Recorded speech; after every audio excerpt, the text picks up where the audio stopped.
സംസ്ഥാന സർക്കാരിന്റെ വാർഷികാഘോഷം ഇന്ന് തിരുവനന്തപുരത്ത് സമാപിക്കുമ്പോൾ എസ് ഷീജ തിരുവനന്തപുരത്തും ചേരുന്നുണ്ട്. ഗുഡ് മോർണിംഗ് കേരളത്തിനൊപ്പം. Sheeja, very very good morning.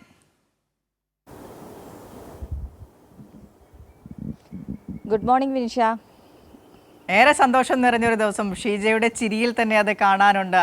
സർക്കാരിൻ്റെ ഭരണ നേട്ടങ്ങൾ എണ്ണി പറഞ്ഞ ഇന്ന് മുഖ്യമന്ത്രി എല്ലാ വർഷവും അവതരിപ്പിക്കാറുള്ളത് പോലെ തന്നെ മുഖ്യമന്ത്രി വാർഷിക അവലോകന റിപ്പോർട്ടായ പ്രോഗ്രസ് റിപ്പോർട്ട് അവതരിപ്പിക്കാൻ പോവുകയാണ്. എന്തൊക്കെ കള്ളങ്ങൾ, പൊളിഞ്ഞടുങ്ങിയതും പൊളിച്ചടുക്കിയതുമായ നിരവധി കള്ളങ്ങളും ആരോപണങ്ങളും ഒക്കെ പ്രതിപക്ഷം കൊണ്ടുവന്നെങ്കിലും അതൊന്നും മേശാതെ മികവോടെ നമ്മൾ 5ാം വർഷത്തിലേക്ക് കടക്കുന്നു. ഏത് രീതിയിലാണ് ഇന്നത്തെ വാർഷികാഘോഷങ്ങളുടെ സമാപന ചടങ്ങുകൾ, പുത്തരിക്കണ്ടത്തുള്ള ബഹുജന റാലി, പ്രോഗ്രസ് റിപ്പോർട്ട് അവതരണ പ്രകാശനം?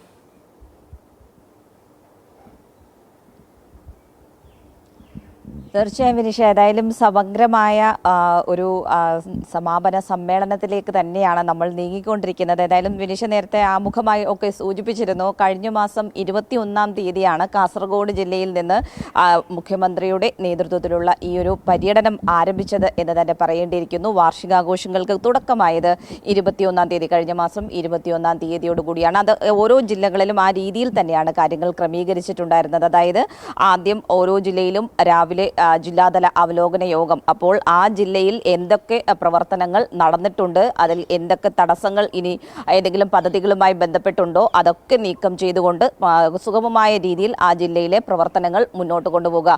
അത് ഉറപ്പാക്കുന്നതിന് വേണ്ടി ഓരോ ജില്ലയിലും ജില്ലാതല അവലോകന യോഗങ്ങൾ ചേർന്നുകൊണ്ട് മുഖ്യമന്ത്രി തന്നെ ഇരുന്ന് എല്ലാ വിഷയങ്ങളും കേട്ട് പരിഹരിച്ച് തന്നെയാണ് മുന്നോട്ട് പോയത്. അങ്ങനെ 13 ജില്ലകളും പിന്നിട്ട് കഴിഞ്ഞ ദിവസം കൊല്ലം ജില്ല കൂടി പിന്നിട്ടുകൊണ്ട് ഇന്നിപ്പോൾ തിരുവനന്തപുരം ജില്ലയിലേക്ക് എത്തിയിരിക്കുകയാണ്. ഇന്നിപ്പോൾ സമാപന ദിവസത്തിൽ ഉള്ള പരിപാടികളുടെ കാര്യം പറയുകയാണെങ്കിൽ രാവിലെ ജില്ലാതല അവലോകന യോഗം ചേരുന്നതായിരിക്കും. ഇതിൽ പ്രമുഖർ ഈ യോഗത്തിൽ പങ്കെടുക്കും. അതായത് സമൂഹത്തിന്റെ വിവിധ തുറകളിൽ നിന്നുള്ള ക്ഷണിക്കപ്പെട്ട 500 പേരായിരിക്കും ഈ ഒരു പരിപാടിയിൽ പങ്കെടുക്കുക. അവർ കൃത്യമായ രീതിയിൽ സർക്കാരിന്റെ പ്രവർത്തനങ്ങളുടെ ഒരു വിലയിരുത്തൽ അവരുടെ ഭാഗത്തു നിന്നും ഉണ്ടാകും. അതിനൊപ്പം തന്നെ അവരുടെ ക്രിയാത്മകമായിട്ടുള്ള നിർദ്ദേശങ്ങൾ അടക്കം സ്വീകരിച്ചുകൊണ്ടായിരിക്കും സർക്കാർ തുടർന്നുള്ള ഒരു വർഷം ആണ് ഇനി പൂർത്തിയാക്കാനുള്ളത്. അപ്പോൾ ആ വർഷത്തിൽ എന്തൊക്കെ തരത്തിലുള്ള പ്രവർത്തനങ്ങൾ, ഈ നിലവിലുള്ള പ്രവർത്തനങ്ങളിൽ എന്തെങ്കിലും മാറ്റം വരുത്തേണ്ടതുണ്ടോ എന്നതടക്കം അവരുടെ നിർദ്ദേശങ്ങൾ കൂടി പരിഗണിച്ചുകൊണ്ടാണ് ഈ സർക്കാർ മുന്നോട്ട് പോകുന്നത് എന്നുള്ളത് എടുത്തു പറയേണ്ടത് തന്നെയാണ്. അങ്ങനെ രാവിലത്തെ പരിപാടി രാവിലെ 10 മണി മുതൽ ഉച്ചയ്ക്ക് 12:30 വരെയാണ് നിലവിൽ തീരുമാനിച്ചിട്ടുള്ളത്. ആ പരിപാടിയിൽ ആമുഖമായി തന്നെ മുഖ്യമന്ത്രി നിലവിൽ സർക്കാർ ചെയ്തിട്ടുള്ള കാര്യങ്ങൾ വിശദീകരിക്കുന്നതായിരിക്കും. അതിനുശേഷം അവർക്ക് പറയാനുള്ള അഭിപ്രായങ്ങളും നിർദ്ദേശങ്ങളും ഒക്കെ കേട്ടതിനു ശേഷം അതിനുള്ള മറുപടിയും മുഖ്യമന്ത്രി നൽകുന്നതായിരിക്കും. പിന്നീടാണ് വൈകിട്ടത്തെ പരിപാടി തീരുമാനിച്ചിട്ടുള്ളത്. വൈകിട്ട് 4 മണിയോട് കൂടിയായിരിക്കും ബഹുജന റാലി ആരംഭിക്കുക. ഒരു കേന്ദ്രീകൃത സ്വഭാവം ഈ ബഹുജന റാലിക്കില്ല. കാരണം പലയിടങ്ങളിലും ഗതാഗത തടസ്സമൊക്കെ ഉള്ളതുകൊണ്ട് തന്നെ ആ രീതിയിലുള്ള കാര്യങ്ങൾ മാറ്റിവെച്ചുകൊണ്ട് പലയിടങ്ങളിൽ നിന്നായി ബഹുജന റാലികൾ ഈ സമാപന സമ്മേളനം നടക്കുന്ന പുത്തരിക്കണ്ടം മൈതാനത്തേക്ക് എത്തുന്ന രീതിയിലാണ് ക്രമീകരിച്ചിരിക്കുന്നത്. മറ്റൊരു കാര്യം കൂടി നിലവിൽ തീരുമാനിച്ചിട്ടുള്ളത്, മുഖ്യമന്ത്രി തുറന്ന ജീപ്പിൽ ഒരു പുത്തരിക്കണ്ടം മൈതാനത്തിന് സമീപത്ത് നിന്നും അവിടേക്ക് ആ രീതിയിൽ എത്തുന്ന രീതിയിലൊക്കെ കാര്യങ്ങൾ പ്ലാൻ ചെയ്യുന്നുണ്ടെങ്കിൽ പോലും നമുക്കറിയാം ഇപ്പോൾ കാലവർഷം എത്താറാകുന്ന ഒരു സാഹചര്യം സംസ്ഥാനത്ത് നിലനിൽക്കുന്നുണ്ട്. അപ്പോൾ കാലാവസ്ഥ ഏത് രീതിയിലായിരിക്കും അതനുസരിച്ചായിരിക്കും അങ്ങനെയുള്ള കാര്യങ്ങളിലൊക്കെ ഒരു തീരുമാനമുണ്ടാവുക. ഏതായാലും അതിനുശേഷം 5 മണിയോടുകൂടി കൃത്യം 5 മണിക്ക് പുത്തരിക്കണ്ടം മൈതാനത്ത് സമാപന സമ്മേളനം ആരംഭിക്കുന്നതായിരിക്കും. ഈ പൊതുസമ്മേളനത്തിൽ വെച്ചായിരിക്കും മുഖ്യമന്ത്രി ഏതായാലും കഴിഞ്ഞ ദിവസം വ്യക്തമാക്കിയതുപോലെ പ്രോഗ്രസ് റിപ്പോർട്ട്, സർക്കാരിന്റെ കഴിഞ്ഞ ഒരു വർഷത്തെ പ്രോഗ്രസ് റിപ്പോർട്ട് പുറത്തിറക്കുക. ഏതായാലും എന്തൊക്കെയാണ് പ്രകടന പത്രികയിൽ സർക്കാർ വാഗ്ദാനം നൽകിയതിൽ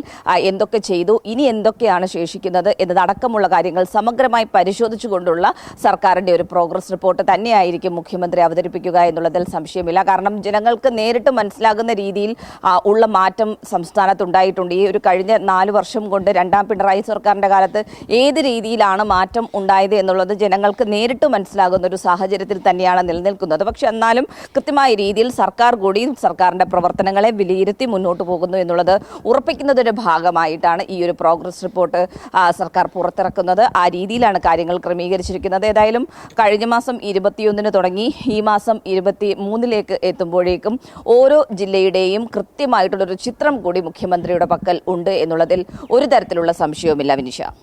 പ്രതിപക്ഷത്തിന്റെ സ്റ്റാൻഡാണ്. കഴിഞ്ഞ ഒരു മാസക്കാലമായി വിവിധ ആരോപണങ്ങൾ, ഏറ്റവും ഒടുവിൽ ദേശീയപാത കൂരിയാട് മലപ്പുറത്ത് തകർന്ന സംഭവവുമായി ബന്ധപ്പെട്ട് അത് ഏതെങ്കിലും രീതിയിൽ മുതലെടുക്കാൻ കഴിയുമോ എന്ന് ആദ്യം നോക്കി.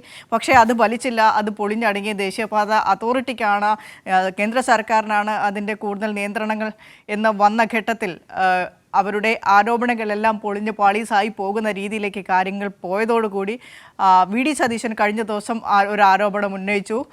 പരസ്യങ്ങൾക്ക്, അതായത് സർക്കാർ വാർത്തകൾക്ക് അത് പണം കൊടുത്താണ് സർക്കാരുകൾ മാധ്യമങ്ങൾക്ക് നൽകുന്നത്. ആ രീതിയിൽ മാധ്യമങ്ങൾ പണം വാങ്ങി സർക്കാരിന് വേണ്ടി വാർത്ത ചെയ്യുന്നു എന്നൊരു ആരോപണം വി ഡി സതീശൻ ഉന്നയിക്കുന്നു. അതിന് തെളിവുണ്ടോ എന്ന് മാധ്യമപ്രവർത്തകർ ചോദിക്കുന്നു. തെളിയിക്കേണ്ടടുത്ത് തെളിയിച്ചോളാം, അതിന് നിങ്ങളോട് മറുപടി പറയേണ്ട കാര്യമില്ല എന്ന് പറഞ്ഞ വി ഡി സതീശൻ ഒഴിയുന്നു. അപ്പോൾ അത്തരത്തിൽ നിരവധി കടന്നാക്രമണങ്ങൾ കൂടിയ ഒരു മാസം കൂടിയായിരുന്നു കഴിഞ്ഞ ഈ വാർഷികാഘോഷ പരിപാടികളുടെ ഇടയിലുള്ള ദിവസങ്ങൾ എന്ന് പറയുന്നത്. പ്രതിപക്ഷത്തിന്റെ നിലപാടിനെ കുറിച്ചാണ് ഞാൻ ചോദിച്ചത്. കൂടി ഈ ഒരു ഘട്ടത്തിൽ വിലയിരുത്തേണ്ടതുണ്ട്.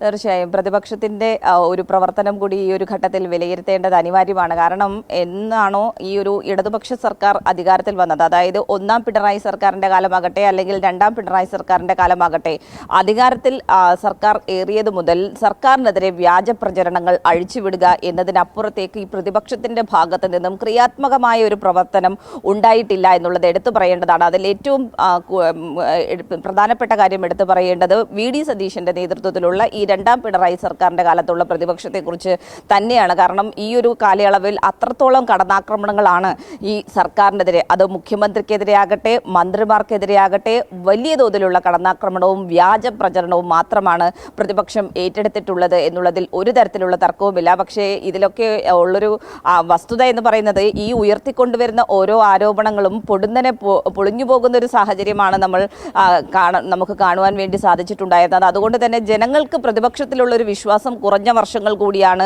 ഈ കഴിഞ്ഞ 4 വർഷങ്ങൾ എന്നുള്ളതും എടുത്തു പറയേണ്ടത് തന്നെയാണ്. അതിൻ്റെ ഏറ്റവും ഒടുവിലത്തെ ഉദാഹരണമാണ് വിനിഷ ഇപ്പോൾ അവസാനം പറഞ്ഞു വെച്ചത്. അത് ഈ ഒരു സർക്കാർ വാർഷികത്തിനോടനുബന്ധിച്ചുകൊണ്ട് മുഖ്യമന്ത്രി മാധ്യമങ്ങൾക്ക് പണം നൽകിയാണ് ഈ വലിയ തോതിലുള്ള പ്രചരണങ്ങൾ നടത്തുന്നത് എന്ന തരത്തിൽ. പക്ഷേ അതിന് കഴിഞ്ഞ ദിവസം അദ്ദേഹം ഈ ഒരു വിഷയത്തിൽ ഊന്നി സംസാരിക്കുമ്പോൾ നമ്മൾ തന്നെ ചോദിച്ചിരുന്നു, ഇതിന് എന്ത് തെളിവാണ്, എന്ത് തെളിവിൻ്റെ അടിസ്ഥാനത്തിലാണ് പറയുന്നത്? അപ്പോൾ തെളിവൊന്നും തൻ്റെ പക്കൽ ഉണ്ട് എന്ന് പറയുന്നതല്ലാതെ അത് എന്താണ് എന്നുള്ളത് പറയുവാൻ വേണ്ടി വി ഡി സതീശൻ തയ്യാറല്ല. ഉരുണ്ട് മറിയുന്ന ഒരു സാഹചര്യം. അത്തരത്തിൽ ഉള്ള കാര്യങ്ങൾ ചോദിക്കുകയാണെങ്കിൽ തെളിവൊക്കെ തൻ്റെ പക്കലുണ്ട്, അതൊക്കെ താൻ ഹാജരാക്കിക്കോളാം. പക്ഷേ ഇത് മുഖ്യമന്ത്രി ഈ വിഷയവുമായി ബന്ധപ്പെട്ടുകൊണ്ട് മറുപടി പറയണം എന്നുള്ളൊരു കാര്യം മാത്രമാണ് പ്രതിപക്ഷ നേതാവ് വി ഡി സതീശൻ സൂചിപ്പിക്കുന്നത്. അതിൽ മുഖ്യമന്ത്രി തന്നെ പറഞ്ഞു, ഇത് അദ്ദേഹം സ്വയം പരിഹാസ്യനാകും എന്നതിനപ്പുറത്തേക്ക് ഇതിൽ ഒന്നും ഉണ്ടാകാനില്ല. കാരണം സർക്കാരിൻ്റെതായിട്ടുള്ള പരസ്യങ്ങൾ മാധ്യമങ്ങൾക്ക് നൽകുന്നത് അത് സ്വാഭാവികമാണ്. അത് ഇന്നുണ്ടായ ഒരു സംഭവമല്ല, ഇടതുപക്ഷ സർക്കാരിൻ്റെ കാലത്തുണ്ടായ ഒരു സംഭവമല്ല. അത് വർഷങ്ങളായി തന്നെ സർക്കാർ പരസ്യങ്ങൾ മാധ്യമങ്ങൾക്ക് നൽകുന്നത്, അതിപ്പോൾ ദൃശ്യമാധ്യമങ്ങളാകട്ടെ അല്ലെങ്കിൽ പ്രിന്റ് മാധ്യമങ്ങളാകട്ടെ, ഏതാണെങ്കിലും മാധ്യമങ്ങൾക്ക് നൽകുന്നൊരു പതിവ് അത് നേരത്തെ തന്നെ നിലനിൽക്കുന്ന ഒന്നാണ്. അതിനെ വക്രീകരിച്ചുകൊണ്ട് മാധ്യമങ്ങൾക്ക് പണം നൽകുന്നു എന്ന രീതിയിലുള്ളൊരു ചിത്രീകരണം, അതാണ് ഇപ്പോൾ പ്രതിപക്ഷ നേതാവ് ഉയർത്തിയിട്ടുള്ളത്. പക്ഷേ അതിൻ്റെയും വസ്തുത എന്താണ് എന്നുള്ളത് ജനം ഇതിനകം തന്നെ തിരിച്ചറിഞ്ഞിട്ടുണ്ട് എന്നുള്ളതിൽ ഒരു സംശയമില്ല. കാരണം പ്രതിപക്ഷം ഏത് വിഷയം വന്നാലും അല്ലെങ്കിൽ സർക്കാരിൻ്റെ ഒരു വാർഷികം, സർക്കാരിൻ്റെ ഒരു നേട്ടം ഉണ്ടാകുന്ന ഘട്ടത്തിൽ എന്തെങ്കിലും തരത്തിലുള്ള വിഷയങ്ങൾ ഉയർത്തിക്കൊണ്ടുവരുന്നു, അത് പക്ഷേ പൊടുന്നനെ പൊളിഞ്ഞു പോകുന്നു. ഇതൊരു സ്വാഭാവിക കാഴ്ചയായി നമ്മുടെ കൊച്ചു കേരളത്തിൽ മാറിക്കഴിഞ്ഞിട്ടുണ്ട് എന്നുള്ളതിൽ ഒരു തരത്തിലുള്ള തർക്കവുമില്ല. അതുകൊണ്ട് തന്നെ ജനങ്ങൾക്ക് ഈ പ്രതിപക്ഷത്തിൻ്റെ പുറത്തുള്ളൊരു വിശ്വാസം കുറയുന്നതും സർക്കാരിന് മുകളിലുള്ളൊരു വിശ്വാസം കൂടുന്നതും അതും നമ്മൾ കൃത്യമായ രീതിയിൽ മനസ്സിലാക്കി തന്നെയാണ് മുന്നോട്ട് പോകുന്നത്. അതാണ് ജനങ്ങളുടെ ഭാഗത്ത് നിന്നുള്ള പ്രതികരണത്തിൽ നിന്ന് വ്യക്തമാകുന്നതും വിനിഷ. ശരി ഷീജ, ഏതായാലും ഷീജയിലേക്ക് തിരികെ എത്താം.